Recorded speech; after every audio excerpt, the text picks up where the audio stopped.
right, guys, welcome to the studio today. We are live with StreamYard. We have Sumit Rai from Cancer Check Labs, who I met this year at Biohacking 10 in Dallas, Texas, via Dave Asprey. Welcome, Sumit. Well, thank you for having me. I appreciate it. Yeah, glad you're here. Likewise. So, Sumit, you founded Cancer Check Labs. That's right. We began developing the technology about 14 years ago, actually. And why I got into cancer was because my only sibling, my younger sister, unfortunately got diagnosed with cancer in 2010, passed away about a year and a half later in 2012. And frankly, from that point, I became very obsessed with trying to figure out how to move the needle on cancer. And so over the past 14 years, we developed proprietary technology that enables us to extract large quantities of circulating tumor cells from large samples of blood. And because we can do that, that enables previously inconceivable diagnostic and therapeutic applications. The first of which is what we've released at Cancer Check Labs, our Cancer Check test, where, for the audience that's not familiar with cancer, if you have an underlying tumor, lung cancer, breast, colorectal, pancreatic, liver, bladder, brain, skin, any organ tumor, from which over 100 million people a year suffer across the globe annually, the primary tumor itself generally does not kill you. What kills you is the tumor sheds tumor cells that circulate through your bloodstream, known as circulating tumor cells. And the circulating tumor cells, or CTCs, the acronym for short, spread the cancer in your body in a process known as metastasis, and the metastatic effects are fatal. They make your biological organs dysfunctional and you die. That's generally how you die from cancer. You don't generally die from this lump.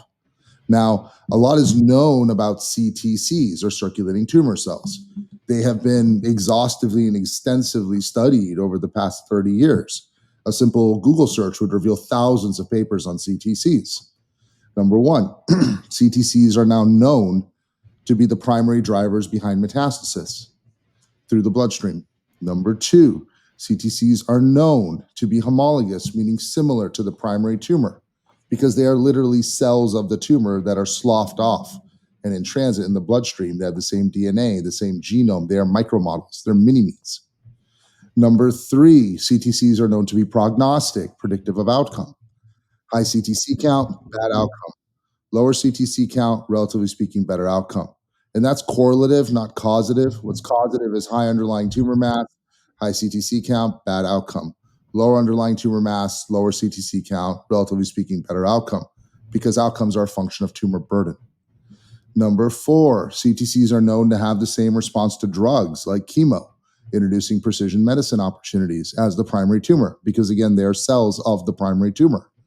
All of this and much more that's been studied on CTCs and vastly documented in research has been done by about a dozen technologies that exist today that have the ability to process between 0.5 milliliter of blood to 9 milliliters of blood. And nobody in 30 plus years has ever come up with really an effective technology to get past 9 ml. And to put that in perspective, 9 ml is 2 teaspoons of blood. The human body has 5,000 milliliters of blood, plus or minus, depending on body weight, typically 4,600 to 6,400 ml. So we spent an enormous amount of money, almost $80 million over the last 14 years, developing a proprietary filter that can process over 10,000 milliliters of blood to extract CTCs. That is a 1,000x, 3 order of magnitude disruptive breakthrough in cancer. It has profound implications because, as I mentioned earlier, it does give rise to previously inconceivable diagnostic and therapeutic applications. One of those applications, for example, is that the presence or absence of CTCs in your blood is indicative of cancer. If you do not have an underlying tumor, there should not be something shooting off tumor cells into your bloodstream. They need to come from somewhere. They need a source. They don't just spontaneously appear. As a result, if you could take a statistically significant sample, 40 milliliters, not 4, and you could detect the presence or absence of CTCs in that blood sample, you could screen the population for cancer. And that's what the first test at Cancer Check is doing. CTCs are interesting in that CTCs share certain physical and mechanical characteristics: size, structure, rigidity, lack of malleability, lack of deformability. They're big, they're hard, they're stiff, they don't bend. These parameters enable us to selectively capture the CTCs on our filters. It turns out that the physical and mechanical characteristics of CTCs are uniform and homogeneous across all solid tumor types and their subtypes. As a result, we will catch the CTCs indiscriminately, irrespective of their source organ, whether they're coming from your breast, your brain, your lungs, your colorectal area, whatever the case might be, which makes it a broad spectrum pan cancer test for solid tumors. And so once you capture the cells, you can look at the cells for certain protein expression markers to try to trace back the probable tissue of origin. But more fundamentally, what's important is it will detect the CTCs irrespective of tumor type. That's amazing. You're a wealth of knowledge on all of this. And I actually, as I mentioned before, we met at Biohacking 10. I came right up to you and immediately you shared with me your mission. And I signed up for a Cancer Check Labs test, which was very easy and very convenient. And you have phlebotomists that you're connected to all over the United States. And a trained phlebotomist came right here to my studio, actually. She declined to be on camera. She didn't feel camera ready that day, but I did want to film it. I took just some still photos and I shared those on social media of my experience, but she was fantastic. She was at 10, a perfect professional. And the test was it was so simple and easy, very fast, and they're easy. They're very willing to flex to your schedule. Like I said, she came here very early in the morning. I was the first appointment of the day, and there was, I believe, how many vials are there when you do the test? So, I want to say. So when we pull the test, we're taking 40 milliliters of blood. A vial can typically hold 10 milliliters of blood. We only pull 8 per vial instead of 10. That's because there's a couple milliliters of basically dextrose, sugar in the tube, in order to keep the cells alive during transit. So because we only pull 8 out of a tube instead of 10, it ends up being 5 tubes. But it's not 10 milliliter tubes. It's 5 tubes with 8 ml for 40 ml total. Yeah, and the test is so thorough. I mean, I can't think of one person I know that hasn't been touched by the loss of cancer, or someone that's experienced or is experiencing cancer. And recently, just over the past few years, I've had just at a minimum of 5 friends, close friends of mine that have had a diagnosis. And colorectal is common among men. And so men my age, I'm 47 now. Well, I'll be 47 in December. And there's been, I noticed an uptick of, guys my age that I know with that diagnosis, the colorectal. So that's, something to be, checked out for sure. And then while I was going through the process of my Cancer Check Labs experience, as I was awaiting my test results, which thankfully came back negative. I called my mom. I called my folks out in Florida, and I was going to share that experience. And my mom had went in for an unrelated surgery, and they detected a 5-pound mass on her ovary, and she did not see that coming. And so luckily they were able to remove that. But I just thought it was ironic that here I am taking this preventative measure while my mother was experiencing, the sudden find. And like I said, some close friends of mine recently just went through bouts. I've had employees go through very painful experience with cancer. And I wanted to have you on the podcast because I think spreading awareness is just huge. And if this podcast or Cancer Check Labs can help anybody, I mean, I think it's definitely worth getting the test. I mean, it couldn't have been more easy and convenient.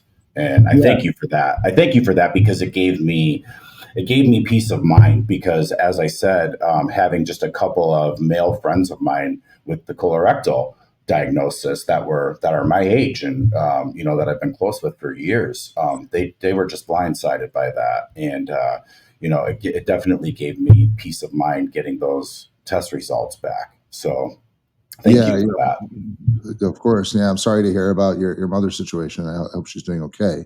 She is Uh, doing okay. Thank you. yeah, it's good. And so, look, I mean, to your point, colorectal cancer is now the number one cause of cancer death in males under 50.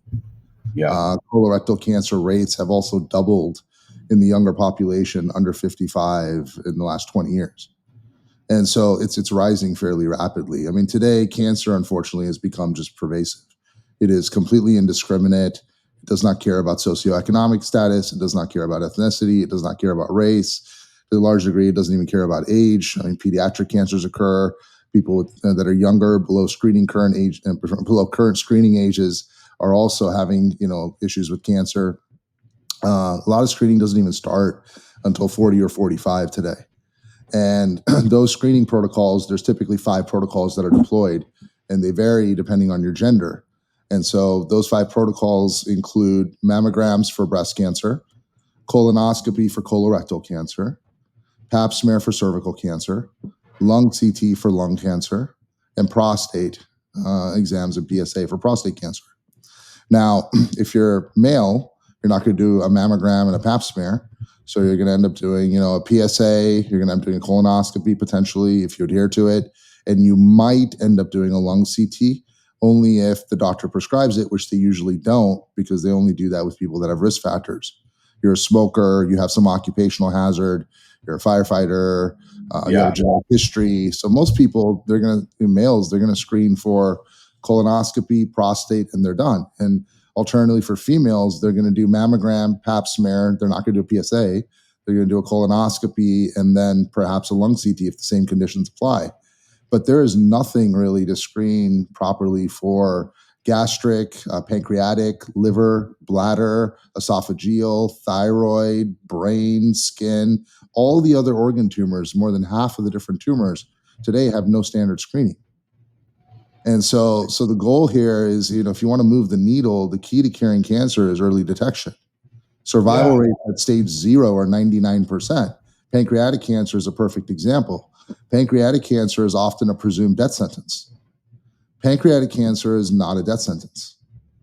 Pancreatic cancer at stage 4 is often a death sentence. Yeah. Pancreatic cancer at stage 1 is generally curable. In fact, stage 1 pancreatic cancers are usually broken into 1A and 1B. They don't normally find them. The way they find them is by accident.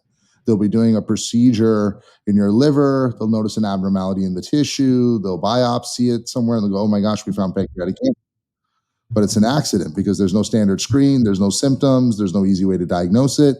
But if they do find it in that rarity, which sometimes occurs at stage 1, survival rates even for pancreatic at stage 1A are 85, at stage 1B are 80 to 85%, at stage 1A are 92%.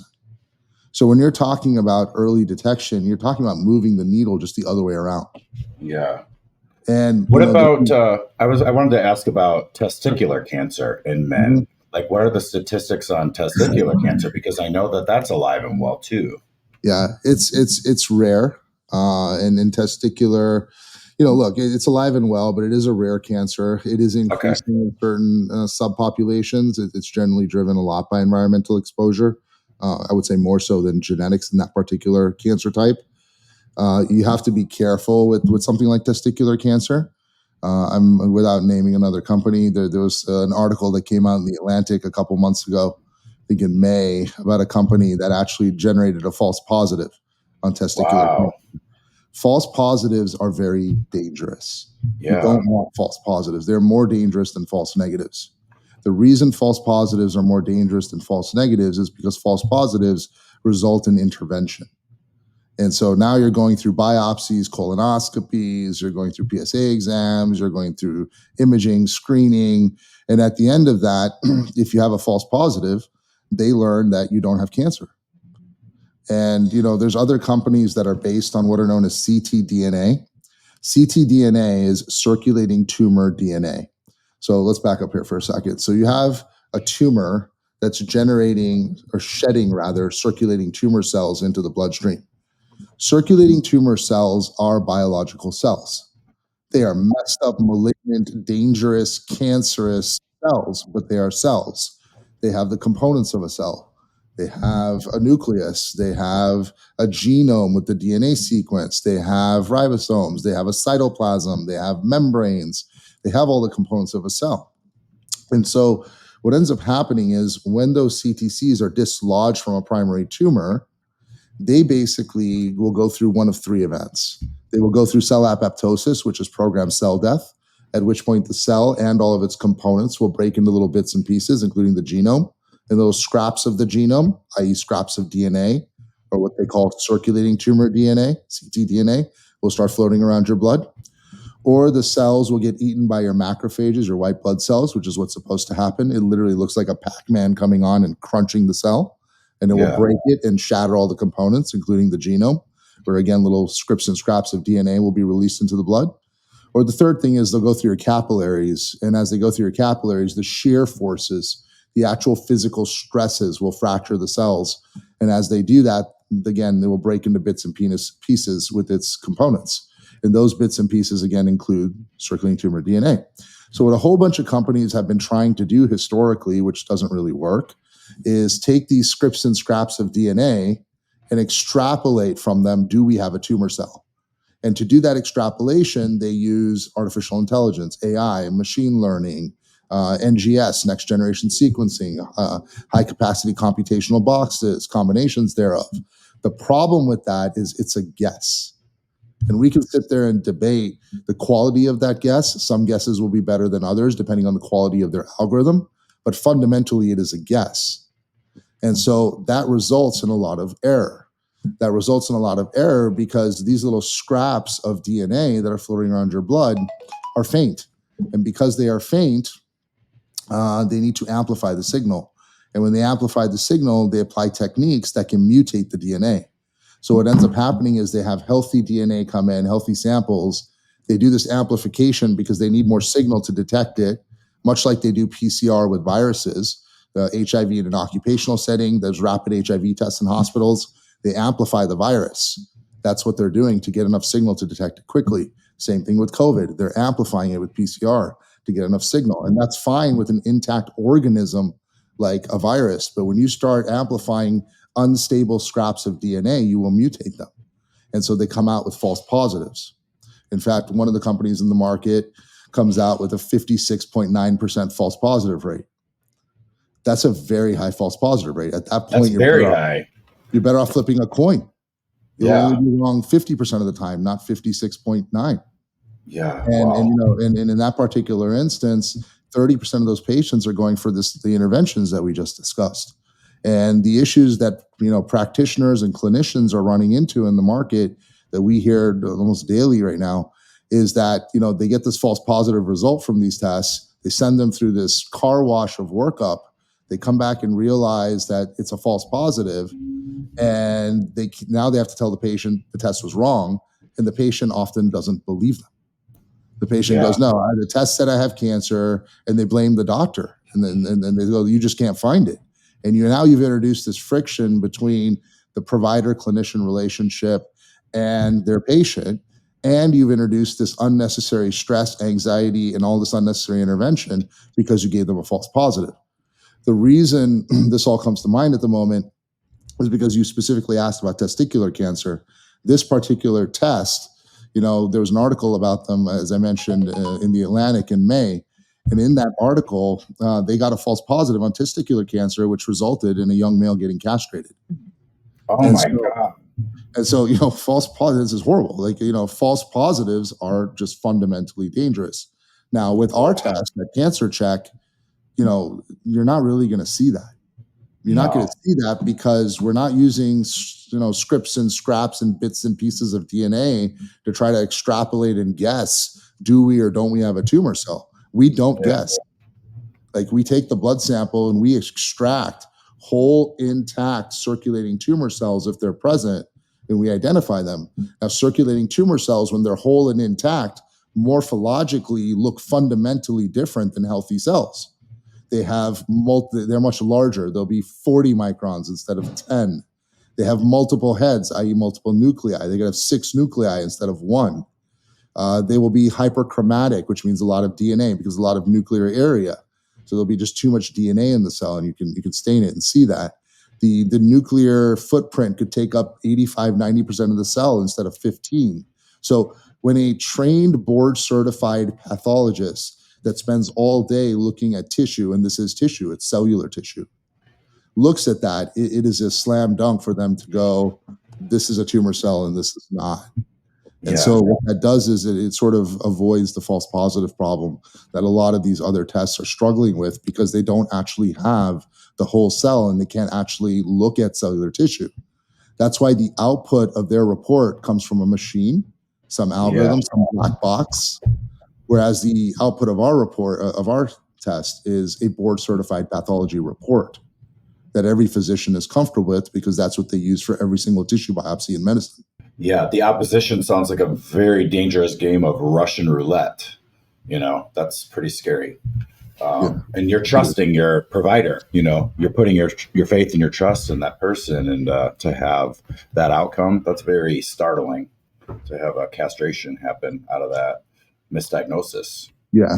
There's, because that is one of the way, that is the primary way they biopsy a testicle. Yeah. And so it's, it's not one, it's rare, first of all, to get testicular cancer, since you asked. But there are instances, often environmentally exposed instances. A lot of firefighters deal with that, for example. That's one subpopulation that has a very high incidence of cancer. We just started, I run two nonprofits at this time, and they're both 501c3s. One of them I started 12 years ago after my sister passed, in her honor. And in that nonprofit, we fund cancer research at multiple institutions. Those include MD Anderson, Stanford, USC, City of Hope. We also fund underprivileged families to pay for their cancer care. We are also one of the largest registrars of bone marrow donors in the world. We've registered over 10,000 people in 300 drives across 60 cities. I was nominated for the National Board of LLS, Leukemia Lymphoma Society, for my contributions to combating cancer. That's one nonprofit. We started a second nonprofit about 45 days ago, and that's called Adopt a Firefighter. We're just launching that actually this month. And so Adopt a Firefighter was set up in order to screen every firefighter in the country. In exchange for the service that they provide to the community as first responders, they unfortunately have received one of the highest incidences of cancer of any subpopulation because of all the hazardous exposure. Yeah. Asbestos, benzene, smoke, all of that stuff day after day. Even the gear that they wear has some toxic chemicals in it that can be problematic. And so firefighters actually experience 3 times the incidence of cancer of the normal population. They don't die from, fires and collapsing buildings generally. They die from cancer. It constitutes 72% of line of duty death. And so it's a massive problem for them. So we're starting by launching in our home city here in Dallas. In Dallas, we are going to screen the entire Dallas Fire Department. We're donating over $2 million worth of tests. We're going to raise a little bit for the rest of the fire department. And then once we do it here, we're going to expand that across the country to get all the firefighters screened.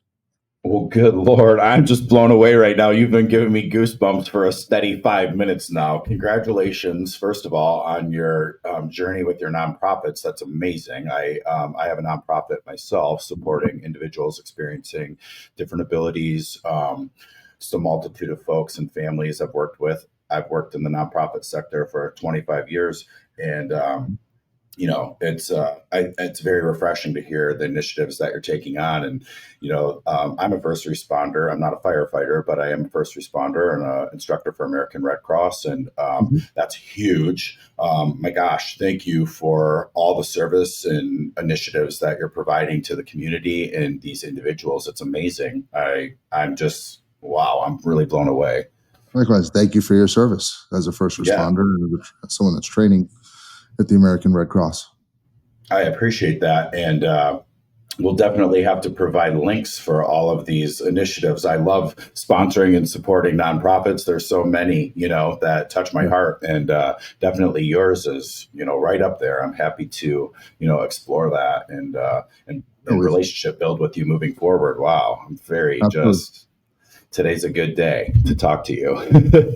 Yeah, no, it's exciting. We have, we welcome the support and the help, and we very much need all the help we can get. It's a big goal.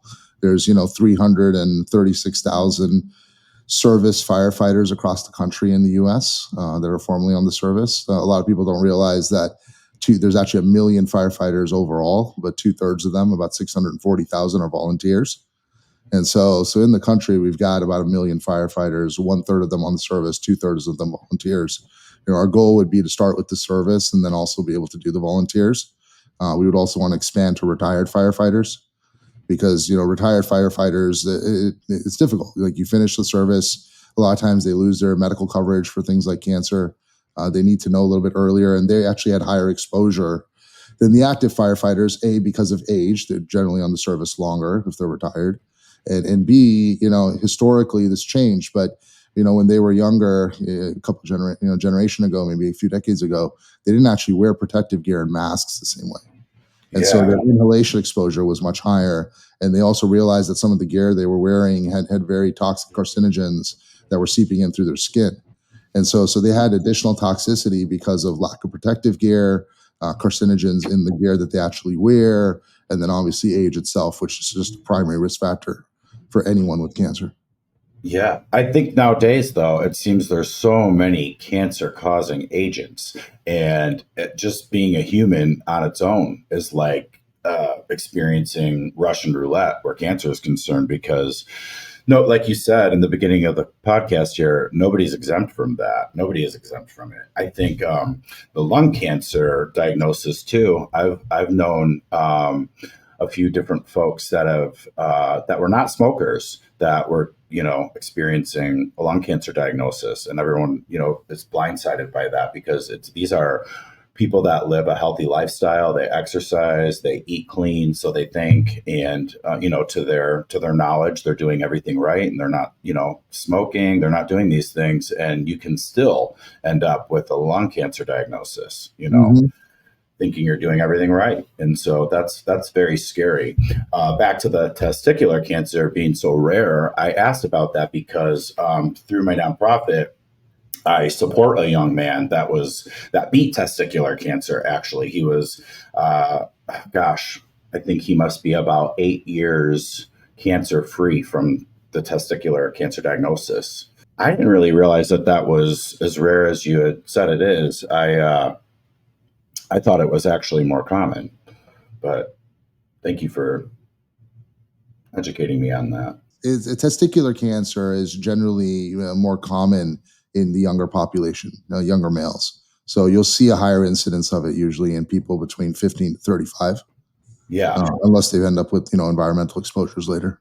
Yeah, this was a younger man. He was a younger guy, like you mentioned. So yeah, that makes sense. Gosh, you have a lot of initiatives happening here. So are you going to be part of the biohacking circuit on a regular basis as far as partnering with?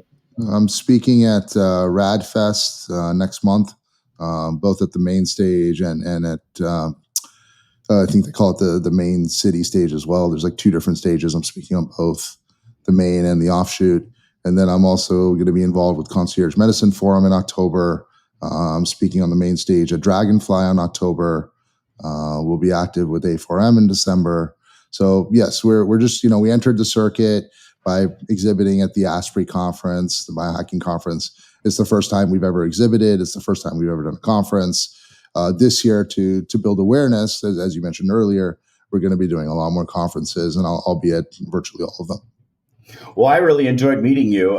You had a great setup there for the event, for your exhibit, and I thought it was a very smart move that you had. I have my cowboy hat, so you had.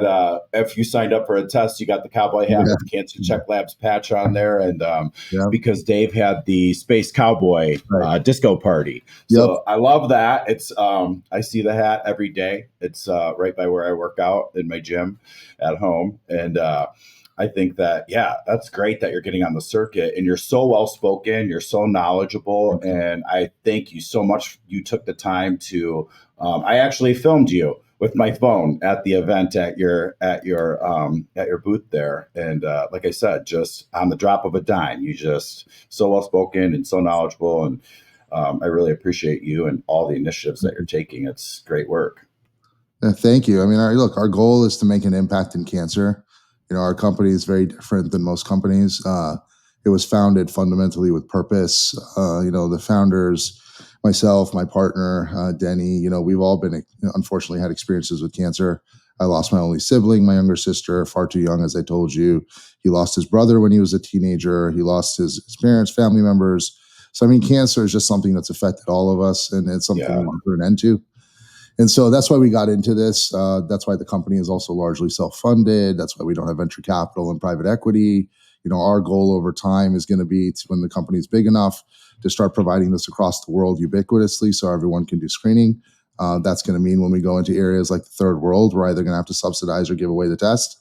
So the way that we look at this is, less of a company in that sense and more of a mission to have that right impact on humanity, because we have something very powerful. Yeah, And that's beautiful. we have the ability to really move the needle for the world, and we want to apply that. I mean, last year alone, there were 10 million recorded deaths in cancer over the course of 100, and there's more unrecorded, obviously. So, not even accounting for population growth or the incidence of cancer rising rapidly in the younger and general population, as we discussed earlier, just keeping it flat at 10 million a year. That's in 100 years, 1 century, 1 billion lives lost. You're talking about double-digit percentages of global population being wiped out by cancer. I mean, at that point, it's a threat to humanity. And so, Absolutely. if you were to add up all casualties from all known wars in human history, the best historians estimate 350 to 400 million people. So the impact on life that you can have with just early detection, if you can move the mortality rates from where they are today to, sub 1%, like you're actually in at stage 0, you're talking about an impact that's 2.5 times the size of all, life that was lost in all known wars in human history in just 1 century. It's amazing. You're a pioneer and a trailblazer with this initiative. I think I'm blown away. It's so good. Thank you. Yeah, you have a very important mission here. Summit, where can people find you? Where can people find what are your handles? So they can go to our website, cancerchecklabs.com. First off, they should follow us on social. There's 2 handles to follow. One handle is the company handle, which is Cancer Check Labs. And the second, if they want to follow me, I'm putting some content up, Sumit Rai, SUMITRAI Cancer. So if they want to follow Cancer Check Labs and Sumit Rai Cancer, they can find us there, and they can find a lot more content to learn about cancer. Amazing. Thank you so much. And I definitely plan on staying in touch, and I definitely support this initiative. And again, thank you for giving me the peace of mind that provided me with Cancer Check Labs. I appreciate that. Yeah, I'm glad we could do it. Peace of mind is very important. Peace of mind itself can have an impact on developing cancer. There's a lot of Absolutely. people. There's a lot of people that worry about cancer, and rightfully so. It affects their friends, their family, genetic history. They might have risk factors. They might have some symptoms. They don't know where they're coming from or what they are. And so when that occurs, people worry. And depending on what level of hypochondriac you are, you could worry a lot. And when that starts occurring, that affects your hormonal balances.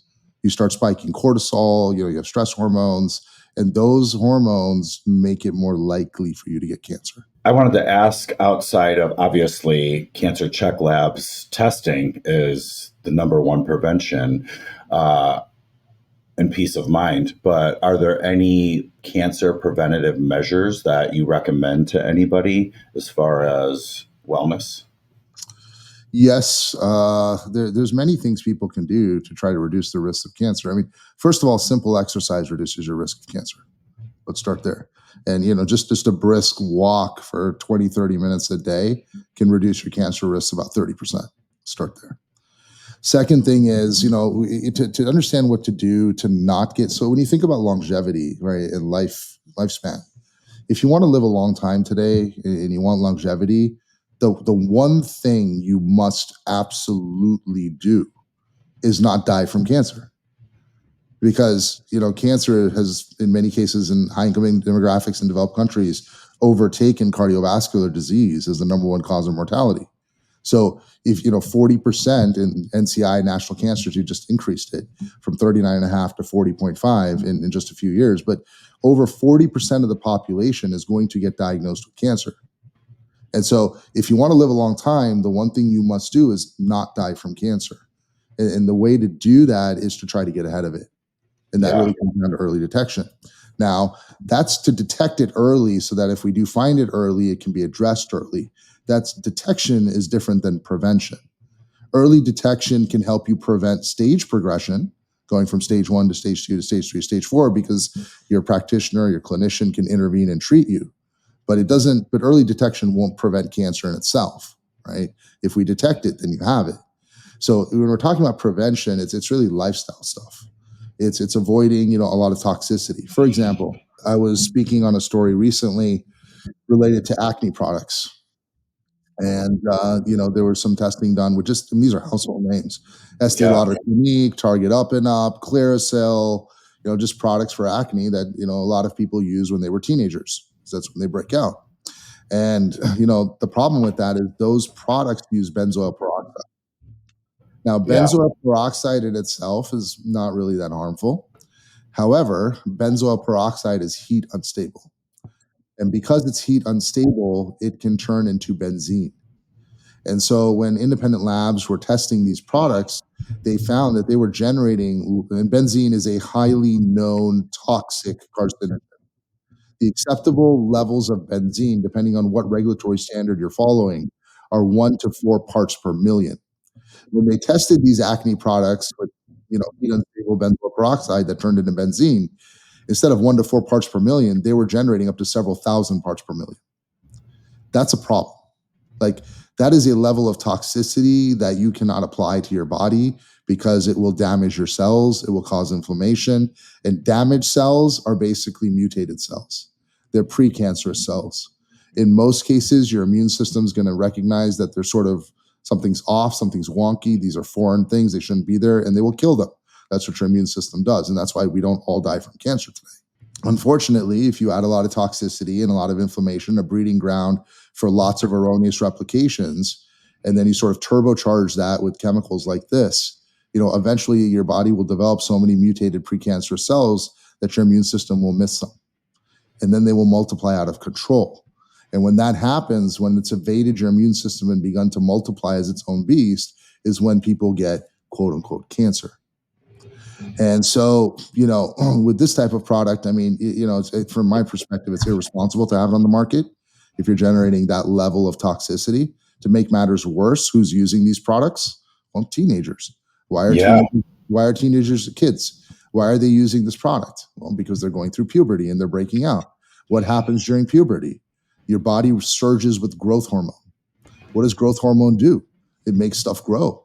Good cells, bad cells, cancer cells, non-cancer cells. It just makes everything grow. It doesn't discriminate. So now you're going to take a highly toxic known carcinogen and apply it at thousands of times of the concentration you should to a kid, a teenager, while their body is surging with growth hormone to make any of those mutated precancerous cells grow more quickly. And then they sit here and wonder why they're seeing the incidence of cancer rise in the younger population. It's things like this. So you got to remove toxicity. A lot of it is about education. Education. Unfortunately, a lot of people don't have the right content or the right information, and there's a lot of mixed information out there, and there's a lot of bad information out there. And Google is kind of great in terms of a resource, but it's a confusing place. It's very confusing. That's a great point. Yes. And so to be able to parse through all of that and understand what you should do, what you shouldn't do, is complicated. It's one of the things, if you're following us, you'll get some of this insight. We share a lot of this data and we share a lot of this information on our social accounts or Instagram accounts if you want to follow us. But even if you don't, become educated on that and avoid that toxicity. I think the second thing, so one thing I said was exercise. Second thing was to avoid toxicity, and I gave an example of this acne product. Third thing is don't be so, and exercise falls into this, don't be sedentary. But the third thing is don't eat so often. Like, we eat far too often. The human Yeah. body was not designed to eat breakfast, lunch, and dinner. That is a commercial construct. Right. That construct only started about 100 years ago with the advent of grocery stores. Piggly Wiggly in 1916 being the first one. And it was started to sell more groceries and eventually more cereal boxes and microwave meals and granola bars and whatnot, because we got to patch that time.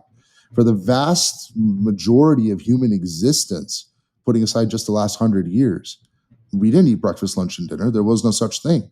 We generally lived in periods of feast and famine. Mm-hmm.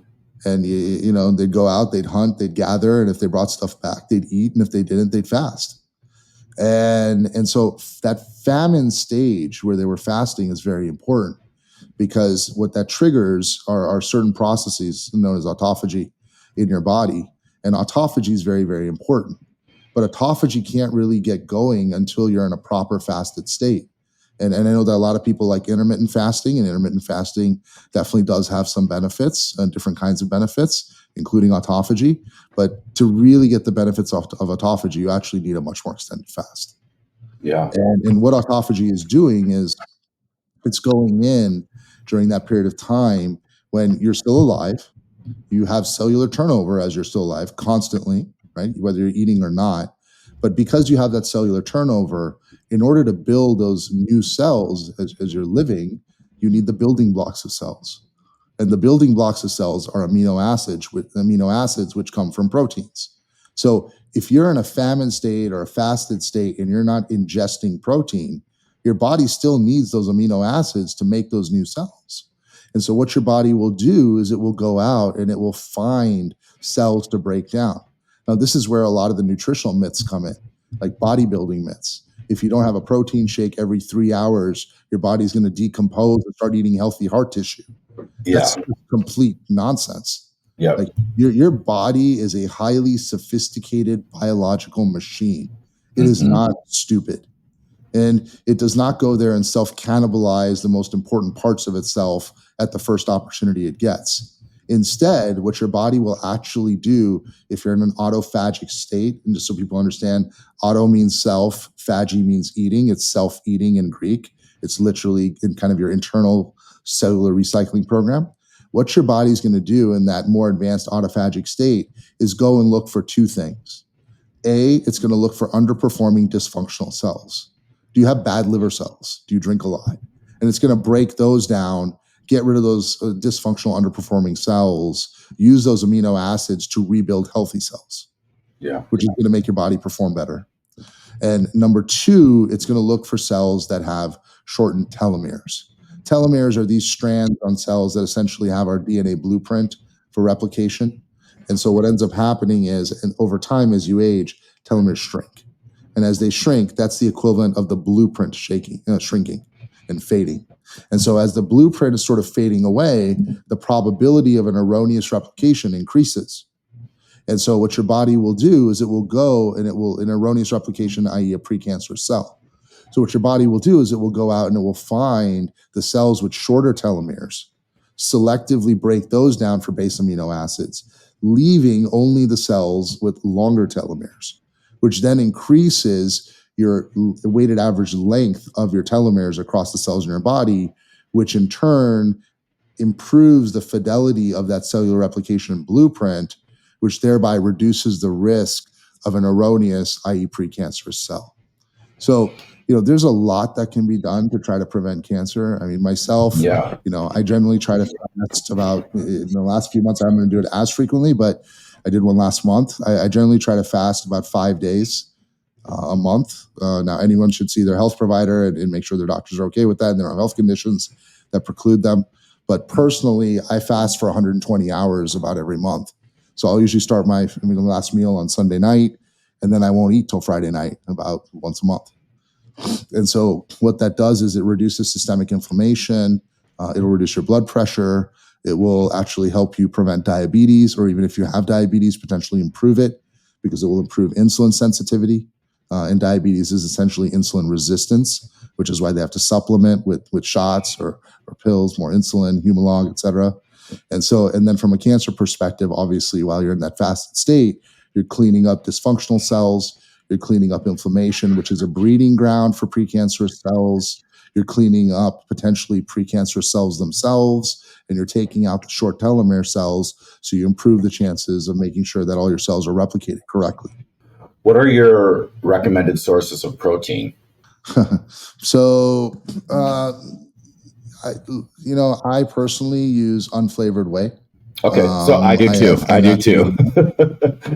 Yep, and the way I flavor it, I do like the flavor. So I'll either have some coffee in there mixed in, usually cold brew because it's stronger.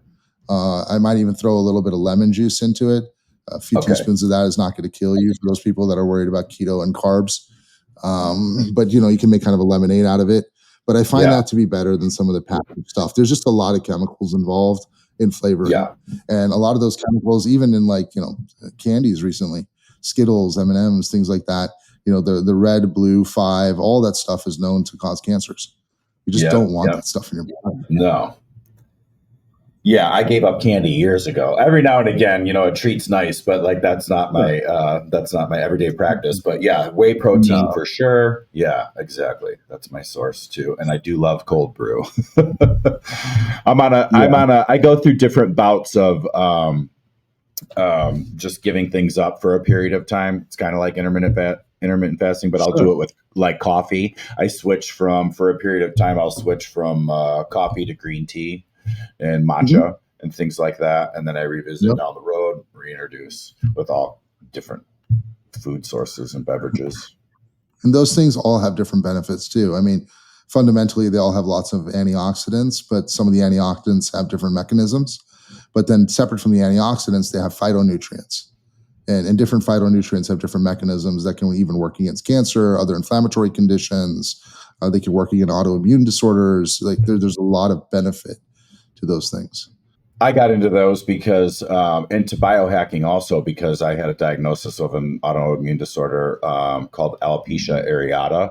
It was triggered by stress, and so you have to do a whole lifestyle change, even though these were things I knew prior to that diagnosis. But while I was starting up my nonprofit, I experienced several hurdles that were very stress inducing and kind of triggered that for me as far as I understand it. And it was looking like it was going to shift from alopecia areata to alopecia totalis, which is complete loss of all hair on your body. But I was able to reverse that due to, kind of finding my way to the Biohacking Network, Dave, and all the great folks that Dave brings together for the conference, and different alternative methods that have helped me restore everything and my gut